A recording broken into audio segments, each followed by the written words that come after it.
I accidentally talked to my father about the public option. Now you know the kind of person we're dealing with. I've accidentally spoken to my father about the public option, and my dad said, and I quote, "I don't know why people think that they gotta pay those healthcare bills, those doctor bills." Now I know what he means because I was raised by him. And what he means is that when you get a bill for the hospital or a doctor, if you make a plan with that, if you send them $2 a month, every month, and never miss a payment, they can do nothing to you. They have to just deal with it. And my father believes that if you die owing a hospital money, you win. Okay, so, my father, so he has this very negative attitude toward humanity, but occasionally he thinks to himself, every now and then you gotta help out an idiot. So, an old man came over to my father's apartment, a man in his 90s, and he came over and he had an $18,000 bill from the hospital he had just had surgery, and a $10,000 bill from the surgeon. And the guy's freaking out about this 90-year-old guy. He's like, I don't have this money, I can't pay this. What am I going to do? That'll take all of my money. And my dad goes, just give it to me. Just give it to me. Just give me that.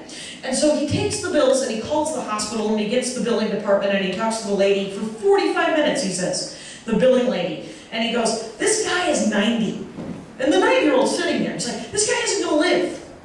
You're never going to see this money. He doesn't have 18 grand. What are you, nuts? This guy's dead in minutes. It could happen at any time.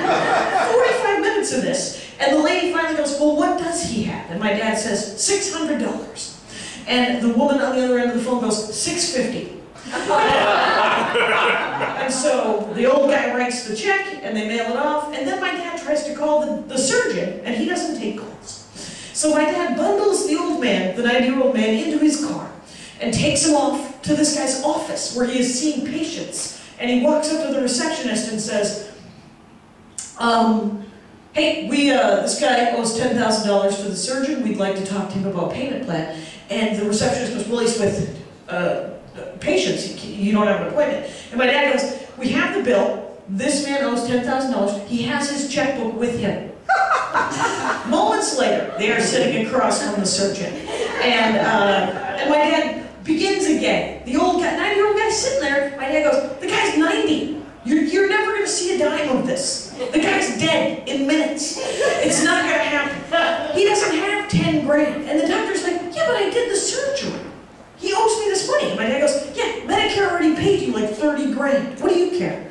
You're never going to see this money. And the doctor's just like, my dad says, for every minute I'm talking to this guy, he's not seeing clients, he's not seeing patients, every minute. And finally, after 10 minutes, the surgeon guy goes, write me a check for $200 and get out. And so it came to pass. And so they drive home, and this is my favorite part of the story, which is that my father, he's like, so I do a nice thing for this guy, right? I do this nice thing, and we're driving home, and I'm like, hey, let's stop at McDonald's for a senior coffee. And the old guy goes, I don't want any coffee. Just take me home.